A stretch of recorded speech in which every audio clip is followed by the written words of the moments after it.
We want to kind of dig into the idea of the portfolio, right? How does the portfolio play a role within the learning and development department, right? Is it something that's strictly for job seekers, people who want to, transition from another career into learning and development? Is it something that actual training departments, that L&D teams need to be considering? And so that's what we're going to kind of look at today in our session. So let's jump into this.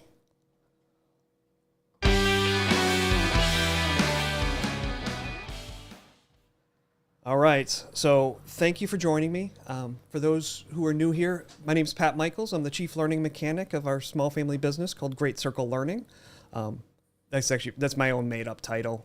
Technically, I'm the Director of Business Development, but I do so much, and a lot of it has to do with learning mechanics, so I gave myself that title. But, first off, I know we're getting into the long weekends, or coming up on a long weekend, so I want to be cognizant of your time. I'm hoping to be this, come in for maybe about 30 minutes. That's generally my goal in these live streams. Sometimes I go overboard. Very few do I kind of come in underneath that.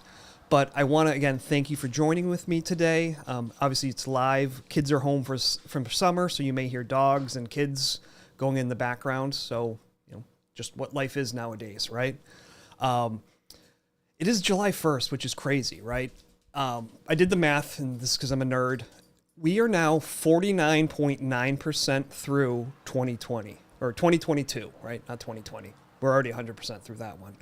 But, it's amazing. It's when you look at what the goals were, when you consider what your goals were for your organization or for yourself, like we're halfway through, folks. So it doesn't mean that to give up on what you've already done, but maybe it's now we need to put stuff, put a little bit into overdrive, which is, this live stream was one of my big goals.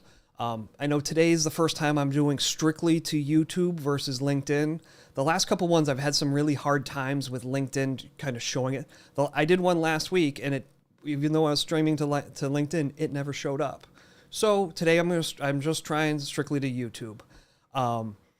But the other one, and obviously we've got the 4th coming up, right? So we've got fireworks for that, which is pretty awesome. I love them. But as this live stream, I realized today, this is the 25th live stream I've done this year. They're all on YouTube. Feel free to check them out. The first ones, not that any of them aren't at some way, shape, or form some sort of train wreck, but the first ones, man, they are hard to watch, at least for me. They're all hard to watch for me. But some of the topics I did earlier, I will circle back and do better because as I've gone and done more and more of these, I've gotten better. And one of the things I still haven't got good at is this whole kind of me kind of going off basis, right? Getting off track, which I've now done for about a minute and a half. So let's circle back and just get right back into the portfolios. But with any of these, please, put stuff, if you have questions, put them in chat. If you agree with what I say or disagree, let me know in chat. I love the live stream. It gives me the ability to kind of do some of this stuff that I would normally do in a video, but there is some sort of interaction, and then there's also less editing, which is key in my world. But yeah, I would love, any interaction into chat. And it's, as always, I'm like pointing at my monitor, like you can see that over there is where I would be reading chat, but that's where I read it. All right, so circling back, let's actually get on track on portfolios. So today, what we want to look at is, showcasing ILT and VILT items within a portfolio. And we're really going to dig into that when we talk about, when we get down into some of the lower level things or the end of the session items about what should I include and how to showcase those. But I wanted to kind of set the groundworks. Maybe some people aren't quite sure what a portfolio is, or it's been a while. So we're going to look at, high level what a portfolio is, some different audiences for portfolios, because I don't think people a lot of times look at it that way. Then what should be in there, how to showcase, obviously questions that come up as we're going, feel free to put them in the chat, or there'll be a question and answer section right near the end. But so with that, dive right in. So what is a portfolio, right? Growing up, I always heard the term portfolio referring to, artists, right? Like the artist would come and show their portfolio. Or maybe an architect would show, here's everything that I've built out. Here's all the buildings I've built, right? In investing, a portfolio is, here's all the different items that I've purchased and I hold within my account. In L&D, it's really examples of different types of training, right? So simple enough is that a portfolio is a showcase of what we can do as an individual or what we can do as a team. So taking that kind of idea in place, that's going to be the foundation on which everything else we're going to look at is today. So there's two audiences, and I think audience always matters. We always need to consider who we're building stuff for, who's going to be the ultimate recipient of the information that we're providing. So in case of a portfolio, who's our audience? So the one I think everyone thinks about is, portfolios being built by job seekers, right? Someone maybe who's in a different career path and they want to transition over to L&D, right? Or maybe it's someone who's at company XYZ and they want to move over to a different company like ABC or DEF, right? So it's showcasing what they're able to do within the L&D world. So looking within the portfolios, for job seekers, I think the first thing it does is it demonstrates software proficiency, right? Let me show you what I can do in Rise 360, or what I can do with Captivate, or what I can do with Camtasia, right? Or what I can do with Word or with PowerPoint, right? So it's showing the people that would possibly be hiring you what you're able to do. All right, great. I think that's important. I also think this is the least important item of a portfolio. My opinion, my live stream, my opinion, right? That's the awesome part about live streams, or at least this one. It's my opinion. So again, disagree, let me know. But the portfolio, being able to say, hey, look, I can do this type of thing in Rise 360, great. But I can teach someone how to use software, right? I can teach them what I expect out of them using software. So as important it is, I wouldn't get so hung up on like, hey, I need to show them what I can do in Rise 360, and I need to show them what I can do in Captivate, and I can show what I can do with this product and that, or Beyond, or whatever it is. So we want to demonstrate, but don't go overboard on like, I need this software, I need that software. All right, next one, and this one to me is more important. Use these portfolios to showcase your knowledge, right? We're, as a job seeker, we're going out and we're, our potential viewers of this. One, it's going to be a recruiter, and that's a hard one. And that should be a whole other live stream about the whole hiring and, where recruiters or where, the gatekeepers fall. But eventually it's going to be viewed by training managers, training directors, right? So we want to use these times. We're building out examples.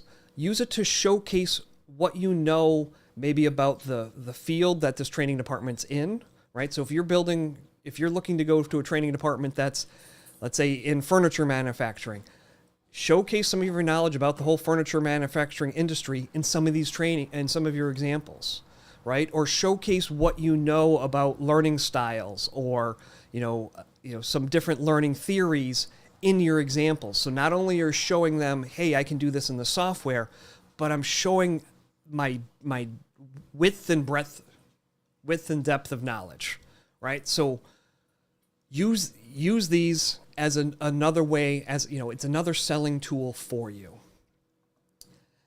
And I would also say, make it relevant to the position. This one will come up a little bit more when we talk about, what should we include and how we're going to showcase it, but make it relevant, right? If we're going to be in it, I think we all should always be looking to build up our skills, especially with the tools that we could use, right? So, if you're like me and you like to try to learn different pieces of software, right? All right, well, great. I want to learn, I saw there's this new feature in Camtasia and I want to try that out, right? Great. Try it out, build a new little example that you can put into your portfolio.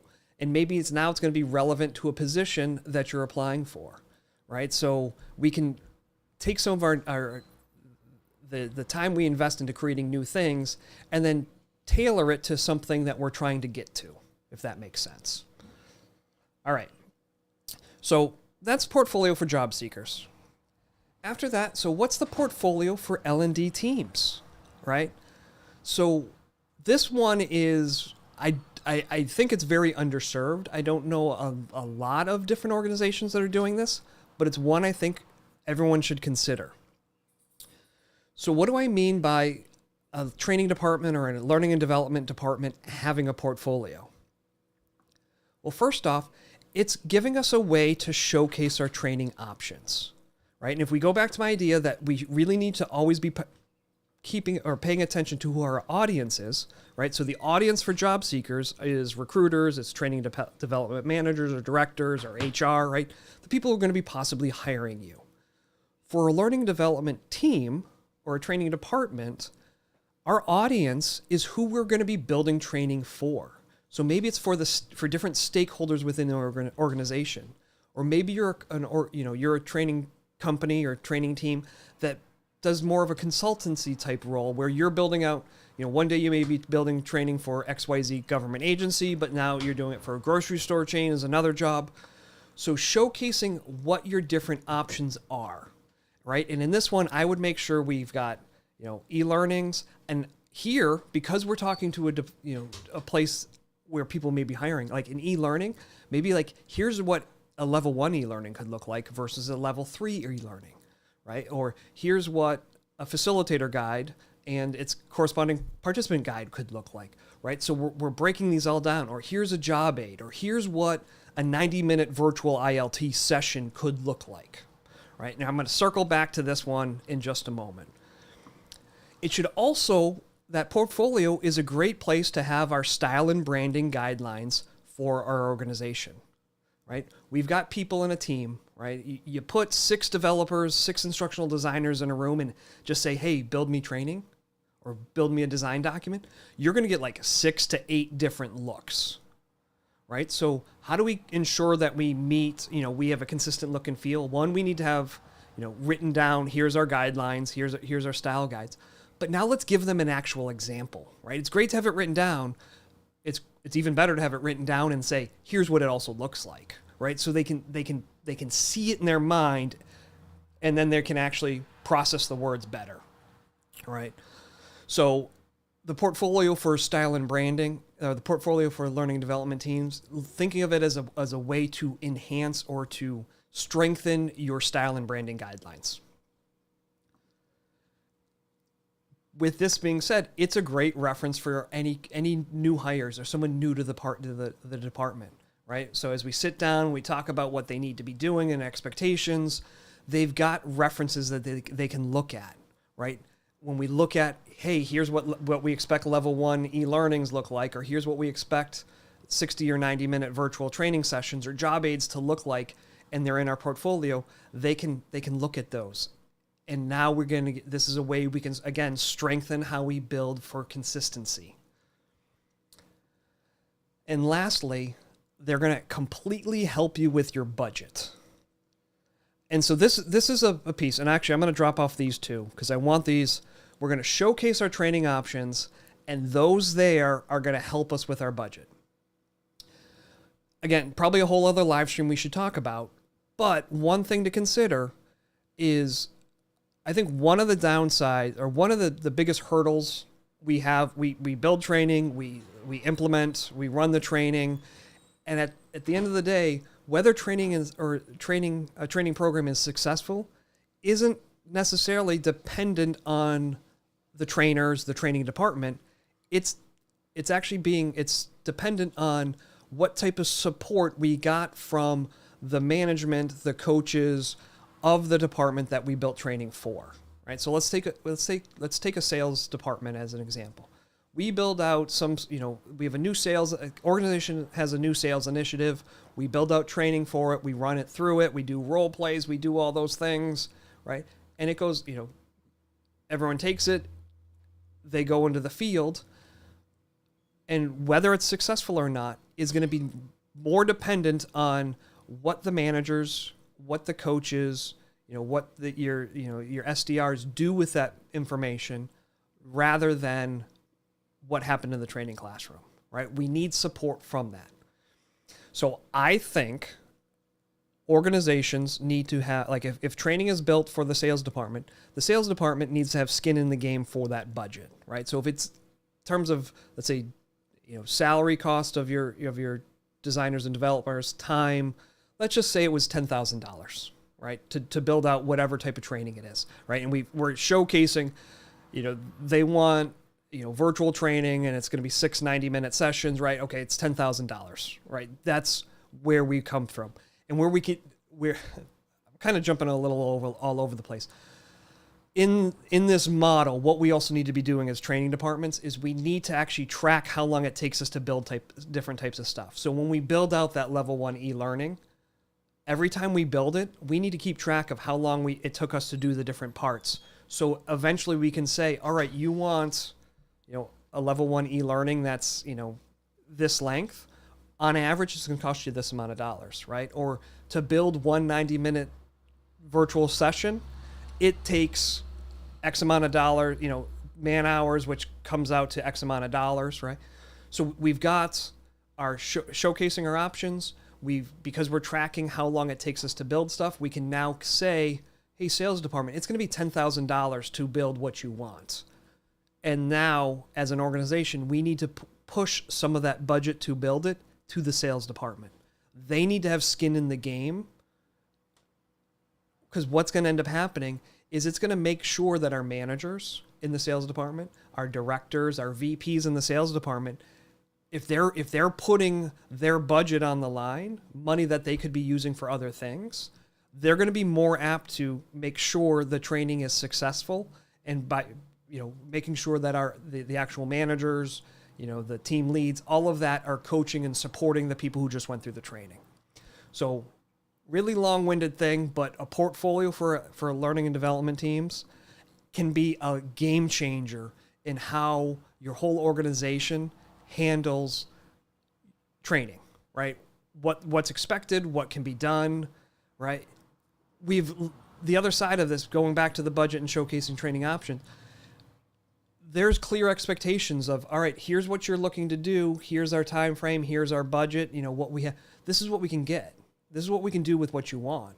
And so when we get change orders, right? Oh, but can't you make everything here animated? All right, well, so that doesn't fit with what we were showing you. We can, but here's what it's going to be, right? A change of work order. And now there's more money. You need to, whoever's making that, requesting that, needs to come up with a difference for that, for that change. So I think it will keeps everything a little bit more honest, more on, not honest, but, on the up and up. All right. After that, so what should I include, right? So what do we have? What do we need to have with these portfolios? All right.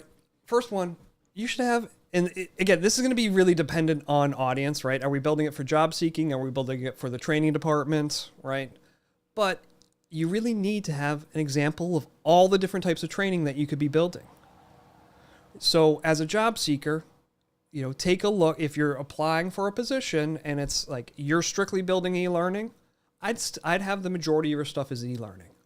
That being said, I would not forsake showing what you can do virtually, for virtual training, what you can do for instructor-led training. Maybe not as many examples, but how many times do you apply for a job and just get, first job goes in and that's what you get, right? And instructor-led training, virtual instructor-led training is still 60 to 70% of all training that's out there. It's it's one that everyone does, just no one wants to talk about it because it's not sexy. So you want to show, what I can do for e-learning, what I can do for ILT, VILT, job aids, maybe some references, not like, personal references, but like reference aids, maybe could be viewed as a little bit different than job aids. But so you want to have all those type of things. It is really going to be dependent on the role, right? So we want to make sure you know, if someone's asking for a portfolio, we want to make sure we're giving them exactly what they need, right? So, and this is for both job seekers as well as L&D departments.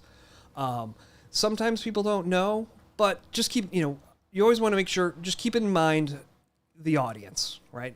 We always circle back to the audience. Last one, and this again, benefit of being my live stream, this is my complete view on this. You need to have a director's cut of your portfolio, right? So if you're going to show me something, right, great.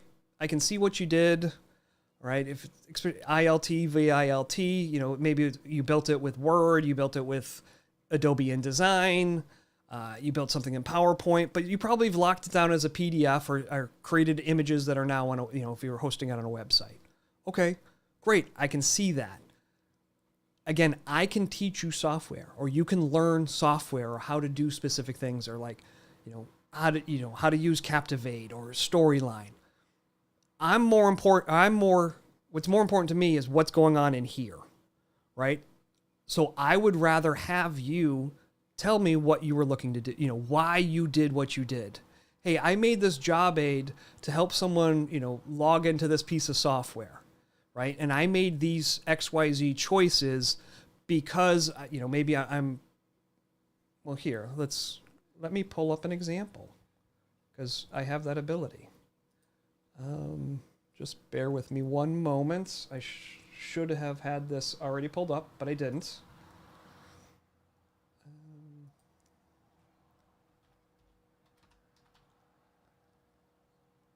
All right, so here I'm going to pop this over.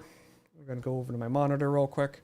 So obviously we're sitting in my left-hand monitor. So this is just a PDF, and this is actually one that I built for our clients to show them how to download and install one of our pieces of software, right? And so what I ended up doing is I gave, column 1, I'm giving you visual cues to help someone through the process, right? Like I give you top right-hand corner, if I could point correctly, little icon for a checklist. Here's the things I need you to do before the software, before you try to install the software, right? And then I've given you a visual cue. Step 1, here's what we're doing.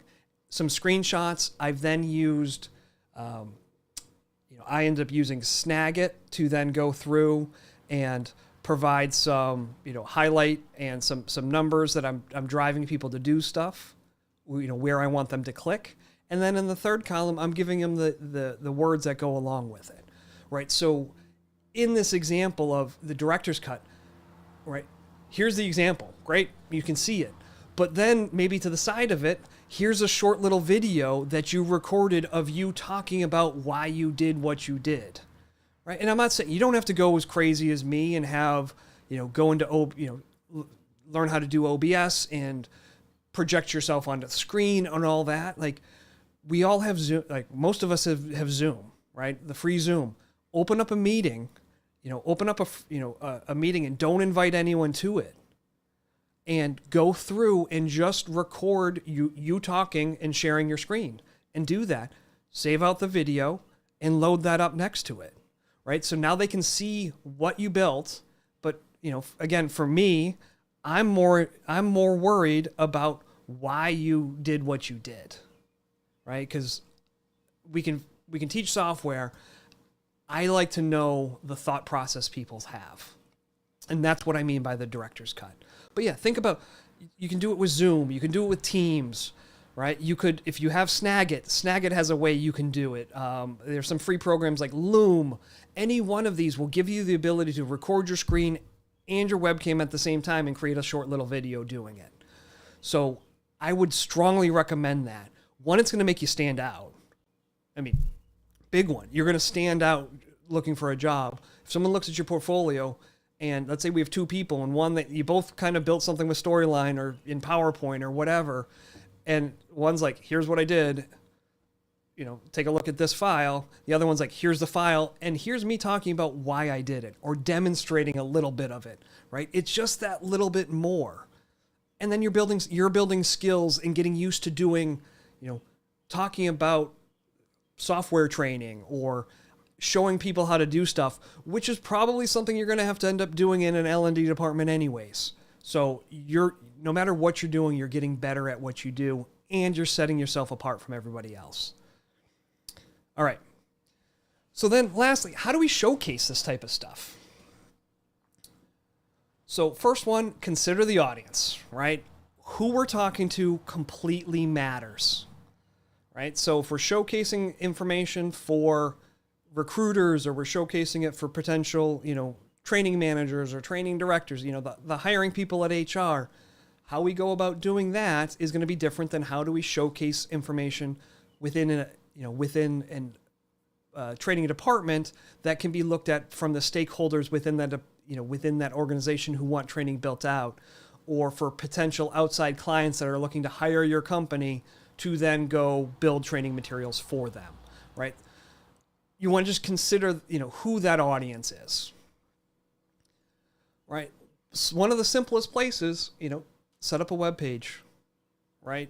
As an organization, talk with your department, like, hey, I need these type of things so I can show people what they can do, within our intranet, or, I need a website, a couple web pages that we can direct clients to, and here's what I kind of want to show, right? It's a little bit easier for an organization to kind of get this up and running.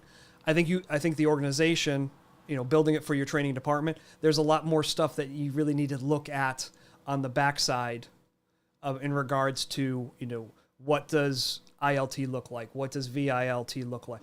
Your style and branding guidelines, right? All of those type of things. For the job seeker, you've got a little bit easier that you're just kind of trying to, show proficiency with certain software, show some of your knowledge, but maybe it's a little bit more difficult because you don't build web pages, right? Like, how do we go about doing that? Where can I do it for free? Is it worth doing it for free? Some of these free hosting places, or am I better to put a little bit of money in, right? I don't have the answer for that. Those ones are for you. But web page is a great way to do that. Another great thing with the web page is that we can actually tailor web pages to specific audiences, right? So as a job seeker, you're going out and you're looking to, let's say you want to be hired by, you're putting in an application with Kroger, or you're putting, and you're also putting an application in with Amazon, and you're putting an application in with, Carvana. I'm just picking out companies instead of just using random letters.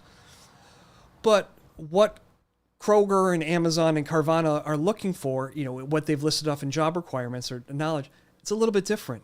Well, great. If you've got a web page or a website, put in a couple web pages, and we direct Amazon to this one, and we direct Carvana to that one, and we direct Kroger to that one. And so they've got, you're presenting information that's specific to them. I'm not saying to build out specific products for each and every one of them, but there's going to be times where we can kind of tie things up, right? And maybe the resume that we've made a little bit of edits on, it's on all three of those pages, but this one's more set up for, the requirements for Amazon, where this one's set up for Kroger and Carvana and so on. So you can use multiple web pages to your benefit and showcase some different types of things, right? If ILT plays a bigger role at one organization than the other, move those ones up to the top, right? Or we're including a few more examples of those. We're including a few less examples of our e-learning, or vice versa. What about printed materials, right? How do we, and this one, I think this is good. I mean, it'd be good for both, especially, printed materials going into an interview. Like you've nailed the interview, you've gotten through the gatekeeper. Again, whole other thing, the whole gatekeeper thing I hate, but you've gotten through it. Now we're in the interview, and having something tangible that we can show people, right? So again, this is probably going to gear more towards ILT, VILT, job aids, but you could still, even have some printouts of some things of what an e-learning could be like, but printed materials, right? With that, take a look. How do we make that look a little bit more professional? All those type of things. Printed materials, I think, plays a bigger role, though, for your training departments. for when you're building a portfolio within your organization, right? So it's now some reference material, right? Someone can go up to the shelf, take the book off of it, open it up, and they can see it, right? Now, when we make changes, we can pull pages out and we have it. It's also electronic, but being able to have that open at the, on your desk next to you, so powerful.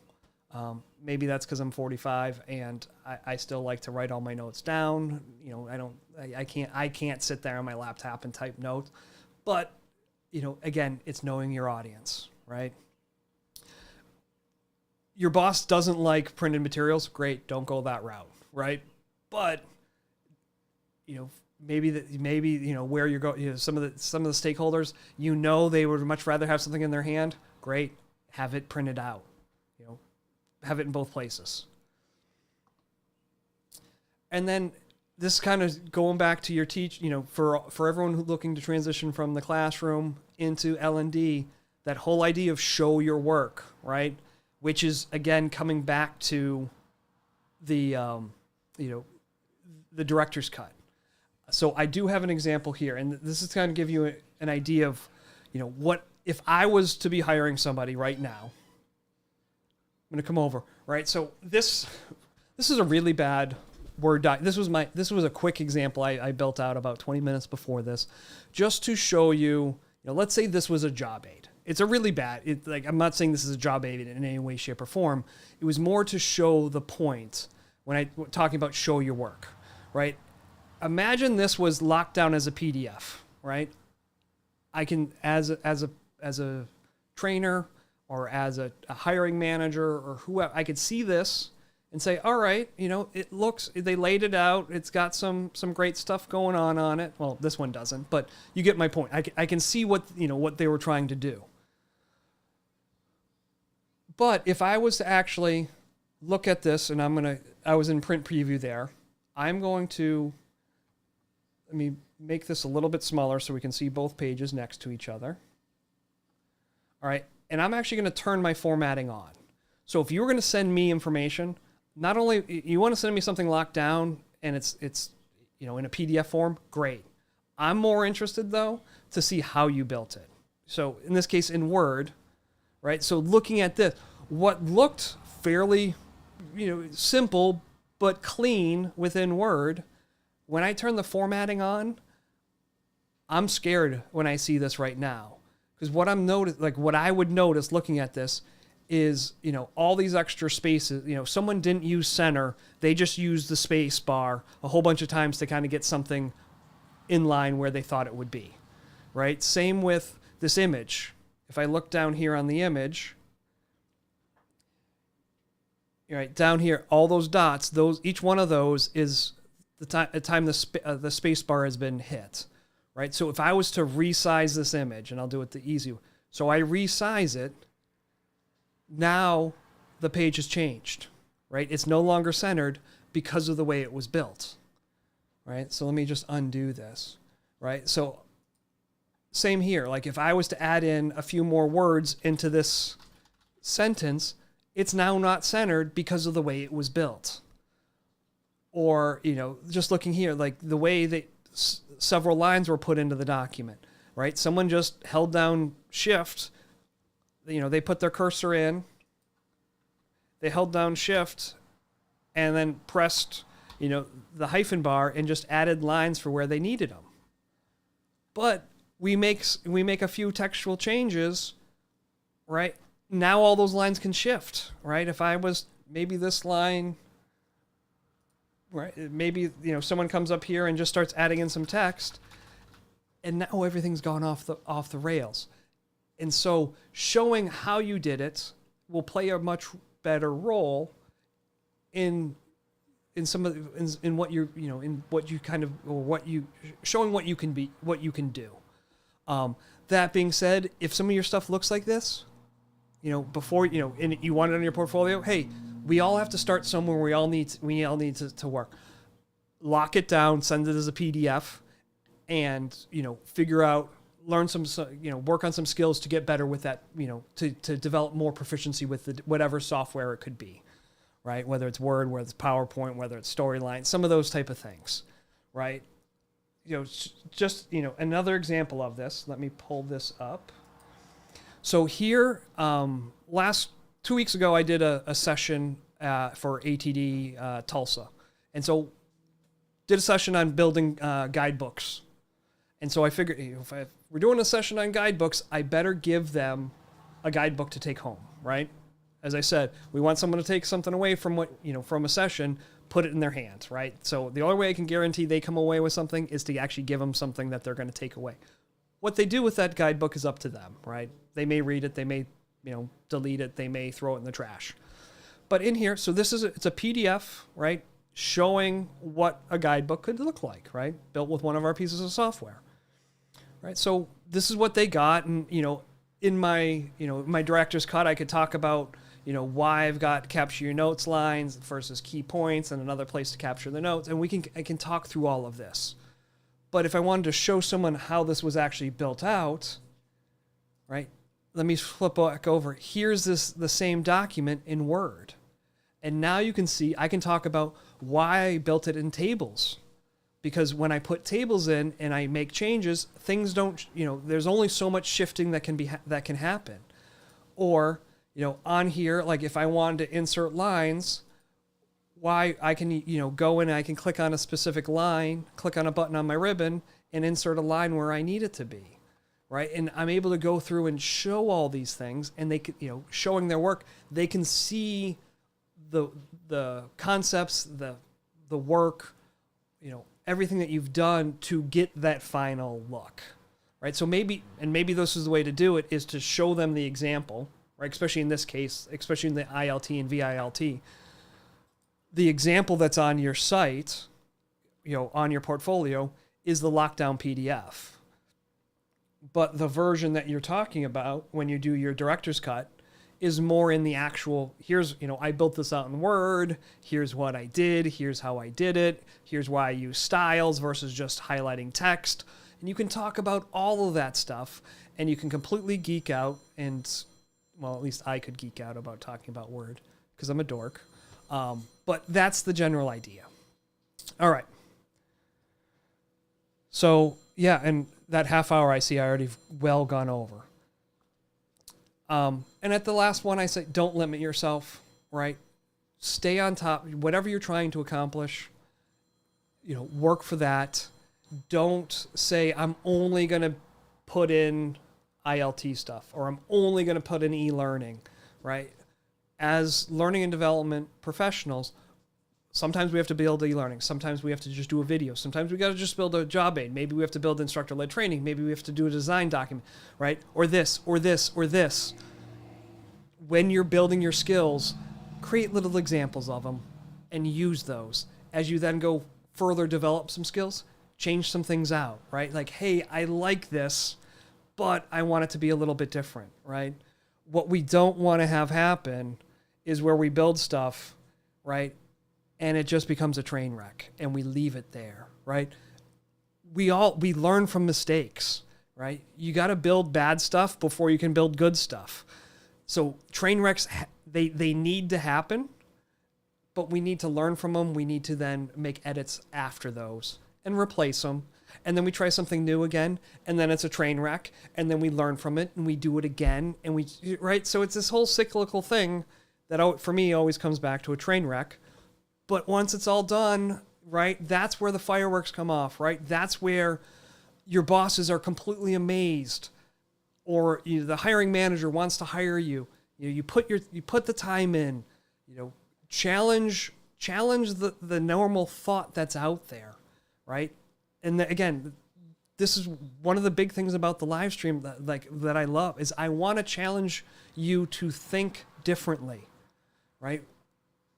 Just because everyone else does their portfolio and it's strictly like, hey, look what I built with Captivate. Look what I did with Beyond or whatever. Great. You need to build e-learning and you don't have the budget. Show them what you can do with PowerPoint, right? Show them what you can do with this. Show them what you can do with that. Kind of tying back to last week's stream about look in the box to see what, look in the box to think outside the box, right? We don't always need new things. We just need to change maybe our strategies, our processes, or our thoughts on how we go about doing things. All right. So obviously, I like I said, I'm well over the 30-minute session, but 10 minutes. So not well over. But what I want to take you back to, think about, what role a portfolio would play for you. Like for me, right? I'm just showing people. I want to show people examples of what can be done, whether it's for a job seeker or for the, as a job seeker trying to show HR, a recruiter, training managers, training directors, right? Or it's for, I'm building a portfolio for an L&D team to showcase what our training department can do for the stakeholders in the organization, or for, outside hires, or, outside companies that hire us out to do that.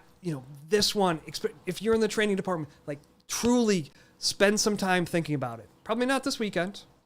Well, maybe a little bit, right? We want to fight Ebbinghouse's forgetting curve, right? So maybe a little bit of thought into it so we don't completely forget about it. But if you do, just come back to YouTube. But, rethink how we lay out what we as a department can do.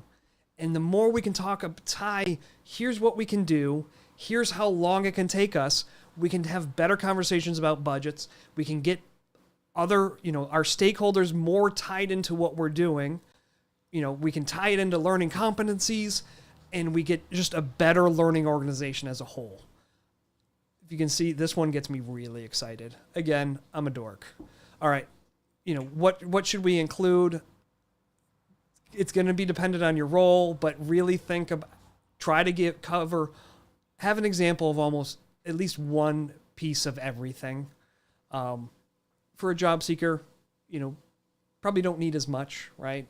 Show e-learning, show ILT, show VILT, show a little bit, maybe some video stuff that you did in Camtasia or DaVinci Resolve, or whatever. DaVinci, for those who are looking to do video editing and don't have, let's say a budget to go get Camtasia or something, look at the free version of DaVinci Resolve. It's a phenomenal program.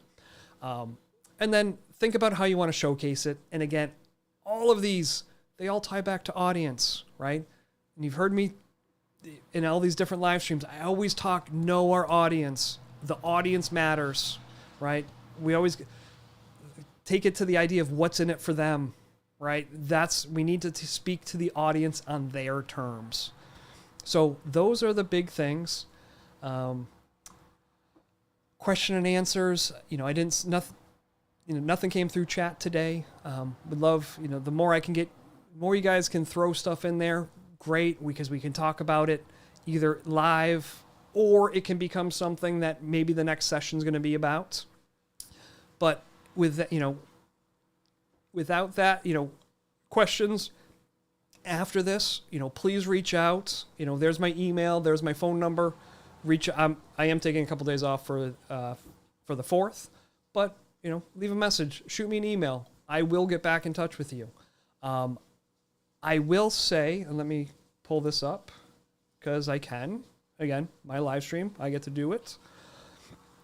Next, so July 21st, can't think of, that may be, is it a week, 3 weeks from yesterday? I think it's a Thursday. I'm doing this off the top of my head, so don't quote me on that. I am actually presenting a practical approach to creating guidebooks for ILT and VILT instruction at the ATD Chattanooga session or chapter. There is you can sign up for the link right there. I'm actually going to put this in chat right now. So you will be able to, if you're interested and you want to sign up, you can do so right through the comments in this video. Or, if you're watching this as a video or live, you can get to it right there. But that's coming up. And, like I said, this was number 25, right? Again, 25, I'm putting up my fireworks again, 4th of July weekend, but 25 live streams. Like, for me, it's impressive. For something that kind of came out beginning of January, I'm like, let me try this. And I love doing this. I love helping everybody, finding ways to make you guys think stuff differently, look at things differently. But, obviously I don't, there's no charge for these type of things. You know, if you want to see what we can do, like what my company's software can do to help you with building ILT and VILT, obviously let me know. But one of the best ways you can help me, and there's no cost, within YouTube, if you can subscribe, you know, like the video, make a comment in the video, those type of things help drive YouTube to share my information, you know, share these more, and I can get out in front of more people and help more people. So that's my ask. You know, if you could take a few moments, you know, like, subscribe, mark for notification, all those type of things. You know, you watch the YouTube videos and everyone asks you to do that multiple times. I get it why they do it, because it's so important and help, you know, in what YouTube does. I kind of feel like, hey, come on down, see what I got in the car lot, right? But it does help. So if you could do that, I would greatly appreciate it. But with that, I want to wish everyone a happy 4th of July weekend. Be safe, have fun, count however many fingers you have, fingers and toes. We want to come home with the same amount, right? So if you're playing with fireworks, be careful. And with that, I hope you guys have a great time, and I will see you next week. All right, take care.